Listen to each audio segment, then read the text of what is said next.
We have new images just in of Jimmy Kimmel, less than 24 hours after his show was suddenly pulled from ABC after a threat from Trump's administration.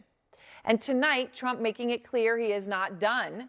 The president is now threatening more networks. They give me only bad publicity or press. I mean, they're getting a license. I would think maybe their license should be taken away. It will be up to Brendan Carr. All right, he mentioned Brendan Carr. We're going to hear in a moment from another FCC commissioner who serves with Carr. She says the FCC doesn't have the authority to do this, but the harsh reality tonight is that they didn't actually even need the authority to get Trump what he wanted, silencing comedian Jimmy Kimmel. If you are surprised at what has happened, maybe it is because you took the president, the vice president, and the chairman of the FCC at their word when Trump came into office. If you don't have free speech, you don't have a country. Thank God we have a president now who believes in free speech. Free speech, diversity of opinion, those are the bedrocks of democracy. That last person to speak, of course, was Brendan Carr, the very same man who made this threat this week after Kimmel's comments regarding Charlie Kirk. They have a license granted by us at the FCC, and that comes with it an obligation to operate in the public interest. But frankly, when you see stuff like this, I mean, look, we can do this the easy way or the hard way. Threats obviously don't get more clear than that. And that threat is a real about face from a man, Brendan Carr, who in December of 2023 wrote, and I want to quote him, "Free speech is the counterweight. It is the check on government control. That is why censorship is the authoritarian's dream." Okay, so then what sparked Carr's sudden threat against ABC over Kimmel? It was this. We hit some new lows over the weekend with the MAGA gang desperately trying to characterize this kid who murdered Charlie Kirk as anything other than one of them and doing everything they can to score political points from it. So that's what it was, from what Carr was saying. That's what it was that Kimmel said that was worth a threat to ABC, get rid of Kimmel or else. And sure, free speech is free speech. This is America.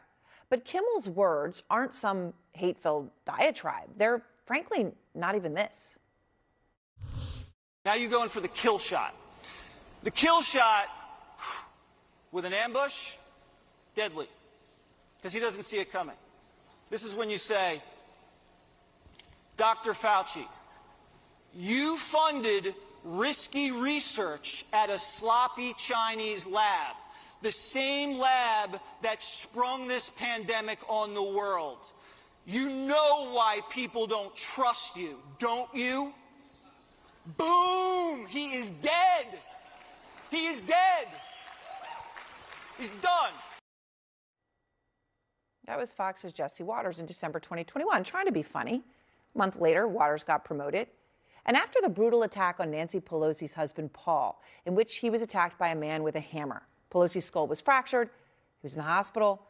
There was a lot of really ugly rhetoric and conspiracy theories coming from the right at the time.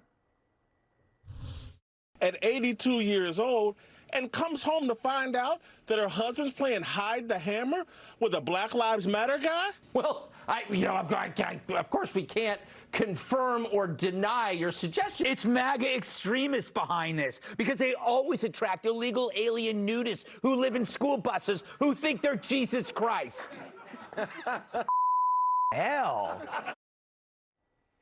And there was also Don Jr. He posted this image after Pelosi was attacked. Got my Paul Pelosi Halloween costume ready, right? And you see the link there to the sexual jokes that you heard before. And Elon Musk, 2 days after he bought Twitter, posted a conspiracy theory about the attack on Paul Pelosi. There is a tiny possibility there might be more to this story than meets the eye. He linked to an article that claimed the attack was the result of a drunken sexual encounter with a male prostitute. Now, of course, none of this was based in fact. The government, though, didn't try to get people fired because, after all, free speech, tasteless, gross, crass, awful, so what? Free speech. So what is this silencing Kimmel all about? Because it's not about that one thing he said this week. It's not. I mean, after CBS announced it was canceling Stephen Colbert's show, Trump predicted Kimmel would be next. Quite simply, Trump has been a bit obsessed with Kimmel. Kimmel has no talent. Well, Jimmy Kimmel's a loser. I saw Jimmy Kimmel said that his show's practically dead because nobody that likes Trump will watch. Jimmy Kimmel. That guy's terrible. Those clips of Trump go back 7 years. And tonight, Trump, using the power of the office of the President of the United States, finally got what he wanted. And I want to start with Elizabeth Wagmeister in Los Angeles. She has been breaking so much news on this story. And Elizabeth, what is the latest you're learning tonight? Hey, Aaron. So I am hearing really how this went down at Disney and ABC. And, you know, everyone that I am talking to in Hollywood is really just horrified over this entire situation. They cannot believe that Jimmy Kimmel has been pulled off the air. But what I am hearing is that ABC is very hopeful. They really want to figure out a path forward. They love Jimmy. They want Jimmy to come back. But with the threats from the FCC, this is a real threat to have stations that are pulling Jimmy's show across the country. They just felt like they had no choice, that in order to protect both Jimmy and the ABC brands, that they felt the best path forward was to preempt the show indefinitely. Now, I am hearing that the decision ultimately was made by Bob Iger and Dana Walden. I hear that Dana Walden has a great relationship that goes way back with Jimmy Kimmel. She was the one who made that call to him. Now, after Jimmy's comments on Monday and Tuesday during his show were getting heat from the right, that is when this got onto Disney's radar. But again, it was when Brendan Carr started to make those remarks and making threats against ABC. And it is when Nexstar started to say, we are refusing to air the show, that this really escalated and became a major issue. One source explained to me that this is much bigger than just Jimmy Kimmel's show, that this is about all of ABC and really protecting all of ABC and all of its employees. Now, I do want to note, Aaron, you said that this is not just about those comments, and that is what I am hearing. In fact, I will finish on this final point. Trump took to his Truth Social today, and I believe we have that post, and he actually went all the way back to the Oscars from 2 years ago when Jimmy Kimmel made a joke about him on stage, and Trump seized on that. So this is a long-standing history of jabs and a public feud between Trump and Jimmy Kimmel. Everyone that I'm talking to in Hollywood said it's not just about the comments this week, it's about years and years of insults. Aaron? Elizabeth, thank you so much.